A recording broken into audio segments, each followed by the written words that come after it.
አብረን እንስማ። አሪፍ ቃል የሚገርምሽ ነገር በጣም የደወልሽበት ሰዓት እጅግ በጣም ጥሩ ነው።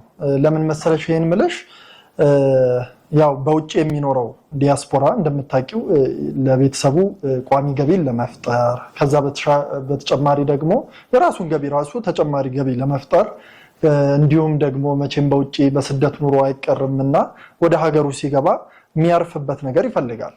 ስለዚህ ያው ጥሩ ምርጫ እንደመረጥሽ ያው ለማስታወስ ያህል ድርጅታችን ቴምር ሪል ስቴት በኮንስትራክሽን ዘርፍ ለ10 ዓመታት በሪል ስቴት ዘርፉ ደግሞ 7 ዓመታትን የቆየ አንጋፋ ድርጅት ነው። ታዲያ ይህ ድርጅት በ7 ዓመት ውስጥ 6 ፕሮጀክቶችን አስረክቧል ማለት ነው። ስለዚህ እነዚህን ፕሮጀክቶች ያው ከዚህ ቀደም በደንብ አብራርቼልሻለሁ።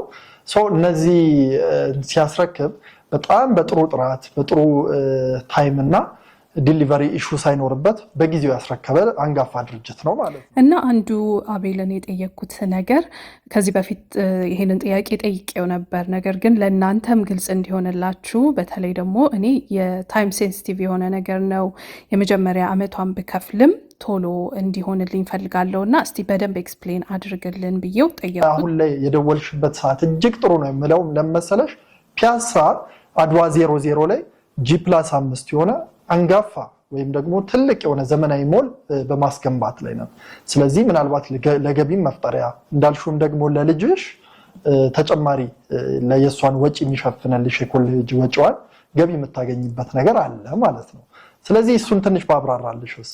እሺ ኤክስፕሌን አድርግልኝና በደንብ ልረዳው።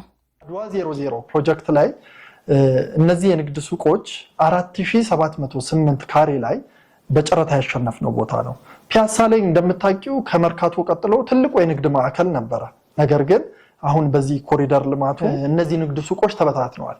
ስለዚህ እነዚህ ንግድ ሱቆችን ለመመለስ ቴምር ሪል ስቴት ካቀዳቸው አንድ ፕሮጀክቶች አንዱ የነበረው ይህ አድዋ 00 የተሰኘው የንግድ ሱቅ ነው ማለት ነው። ስለዚህ እዚህ ላይ 4708 ካሬ ላይ ያረፈው የንግድ ሱቅ በውስጡ 4 ሊፍቶች በየፍሎሩ ደግሞ 2 አሳንሰሮች ከዚህ በተጨማሪ ባካፕ ጀነሬተር እንዲሁም ደግሞ ለጋርቤጅ ሹተር ያለው የውሃ ታንከር ያለው ሙሉ ለሙሉ የተሟላ የመኪና ማቆሚያ 2 ቤዝመንት ያለው ዘመናዊ ሞል ነው ማለት ነው። ስለዚህ እዚህ ላይ ንግድ ሱቅ ቢኖርሽ ሪከመንድ እንዳልኩሽ ግራውንድ ላይ ጠቅላላ ዋጋው 7 ሚሊዮን ብር ሲሆን ቅድመ ክፍያው ደግሞ 2,800,000 ነው። አንደኛ ፍሎር ላይ ደግሞ ፈልጋለሁ ካልሽ 5,500,000 ነው። ቅድመ ክፍያው ደግሞ 2 ሚሊዮን ብር ነው። ሁለተኛ ፍሎር ላይ በተመሳሳይ 4,800,000 ሲሆን ቅድመ ክፍያው ደግሞ 1.5 ሚሊዮን ብር ነው። ሶስተኛ ፍሎር ላይ 4.2 ሚሊዮን ሲሆን ቅድመ ክፍያው ደግሞ 1.2 ሚሊዮን ብር ነው ማለት ነው። አራተኛ እና አምስተኛ ፍሎር ላይ ተመሳሳይ ዋጋ አለ። እሱም 3,900,000 ጠቅላላው ክፍያ ሲሆን 900,000 ብር ደግሞ ቅድመ ክፍያው ነው ማለት ነው።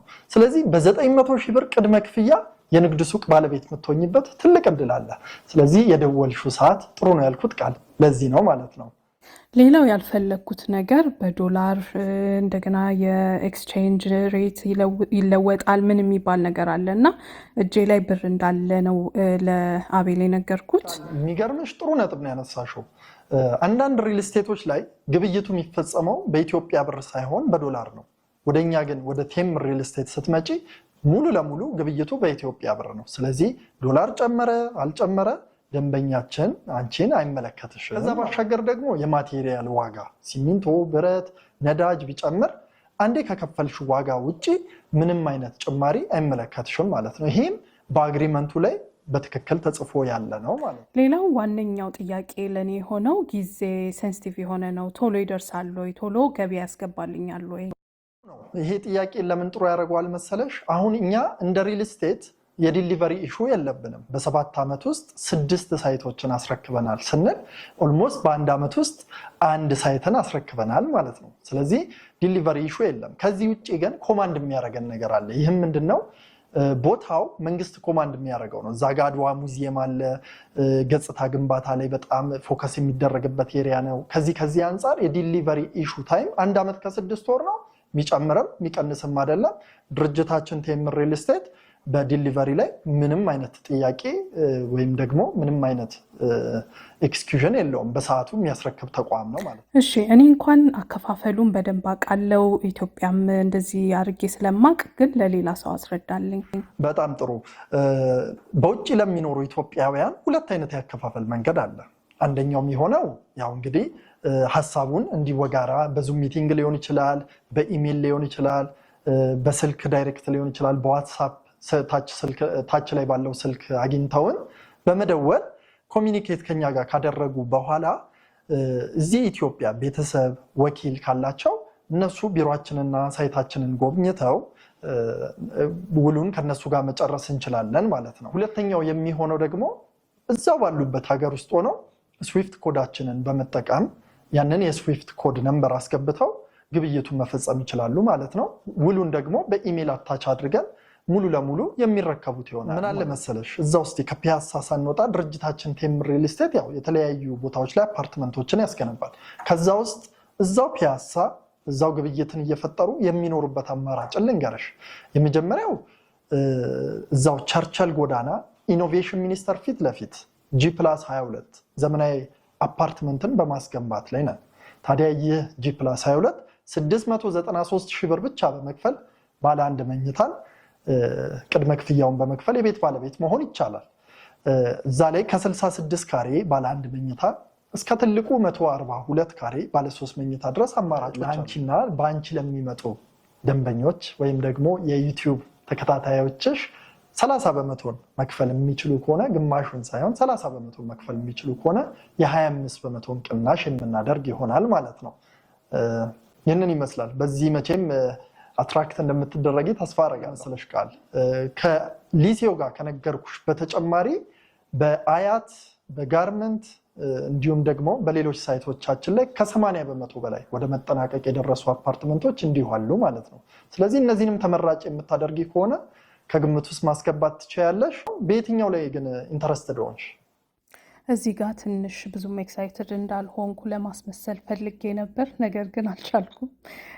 ሁለተኛውን ፎቅ ላይ ያለውን መርጫለሁ፣ ምክንያቱም ካለኝ በጀት ጋር እሱ ይስማማል እና በጣም ቆንጆ ሆኖ አግኝቼዋለሁ። ጥሩ መረጃዎች እንዳገኘሽ ተስፋ አደርጋለሁ። እንዳልኩሽ ከዚህ ቀደም በአንቺና ለአንቺና በአንቺ ለሚመጡ ደንበኞቻችን ማለትም የዩቲዩብ ኦዲየንስሽ ማለት ነው 30% መክፈል ብቻ ከቻሉ የ25% ቅናሽ ያካተተ አላቸው። ይህም ለአጭር ጊዜ የሚቆይ ይሆናል ማለት ነው። እኔም ስለሰጠሽኝ ጊዜ በጣም ነው የማመሰግነው። እንዳልሽው እናትሽም ቤት ነገ መጥተው እንደሚጎበኙ ነግረሽኛል። መልካም ጊዜ ይሆንልሽ። ባይ። ሆነ በዶላር እጅሽ ላይ ተጠቅሞ ዘረዝር ዜሮ ነው የሚሆነው። አንድ ቃል ተዘሽ ዜሮ ነው የሚሆነው። ቶሎ ብለሽ ኢንቨስት አድርጎ ትንሽ እንትልክ ነገ እጥፍ ሆኖ ነው የምታገኘው። ዋጋ ደግሞ እየቀነሰ አይደለም የሚሄደው እና ዋጭ ነው ብዬ ነው የማስበው። ይሄኛው እኮ እዚህኛው ላይ ወስኜ ነው የምትተኛው። እስካሁን አለመወሰንሽ እራሱ ይገርማል። አይ ገቢውን ነው የማስበው እኮ አሁን ለወጪዎቼ ይጠቅማል በሚል ነው ገባሽ? ለፊፊን አሁን የምከፍለው ነገሮች ስላሉ ጥሩ አማራጭ ነው። እንግዲህ ጥሩ አማራጭ ሆኖ እንዳገኛችሁ ታስባለው። ያው እኔ ብዙ ውሳኔዎችን የወሰንኩት ብቻዬን አይደለም፣ ቤተሰብ አማክራለሁ። እንደገና ደግሞ እንደ ባህል ሆኖ እኛ በጣም ሀብታም ካልሆንን በህግ ራሱ የምናማክረው ነገር የለም አይደለም። እኔ ግን እንደዛ አላደርግም። በጣም በብዙ ነገሮች ስላለፍኩኝ ምንድን ነው ሳይድ ኢፌክቱ እንዴት ነው የሚለውን ነገር በደንብ አማክሬ ነው ነገሮች ላይ የምገባው እና ከዚህ በኋላ ደግሞ የራሳችሁን እያያችሁ ራሳችሁ እያማከራችሁ፣ በተለይ ደግሞ አቤል በጣም ጥሩ ቀና ሰው ነው እና ደውሉለት፣ በደንብ ያስረዳችኋል። ጊዜውን ወስዶ ምንም አይነት ጥያቄ ካላችሁ እኔም አደርገው ጥያቄዎች እንዳለ ጽፌ ከዛ እነሱን እንዲመልስልኝ አደርጋለሁ። እንደሆነም አንድ ጓደኛ ያለኝ ከብዙ አሁን ለምሳሌ 13 ምናምን ጥያቄ ኖሮሽ አትሊስት ከሃፍ ዌይ የሚስማማ ነጥብ ካገኘሽ ኢትስ ኦኬ።